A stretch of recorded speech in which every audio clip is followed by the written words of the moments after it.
DYFI এর রাজ্য সম্পাদক মীনাক্ষী মুখার্জিকে সিবিআই এর তলব। এই মুহূর্তে সেই ছবি আপনারা দেখছেন একমাত্র লাইভ নিউজের পর্দায়।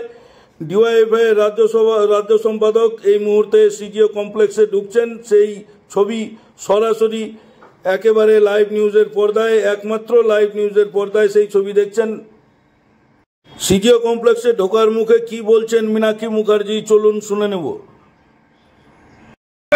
সেটাও ভিডিও ফুটেজে আছে, সে নিয়েও আমাদের বক্তব্য ক্লিয়ার। আমরা চাই নির্যাতিতার দোষীরা শাস্তি পাক, আন্দোলনকে ডাইভার্ট করা যাবে না।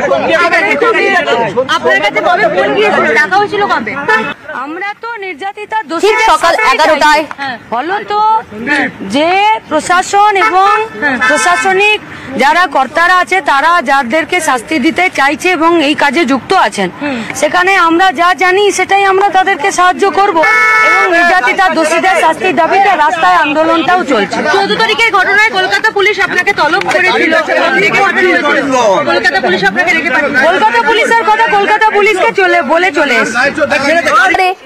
এই মুহূর্তে দেখতে পাচ্ছেন সেই ছবি, সিজিও কমপ্লেক্সে ঢুকছেন ডিওয়াইএফআই এর রাজ্য সম্পাদক মীনাক্ষী মুখার্জি। সিবিআই এর থেকে তলব করা হয়েছিল ডিওয়াইএফআই এর রাজ্য সম্পাদক মীনাক্ষী মুখার্জিকে, ঠিক সময় মতো তিনি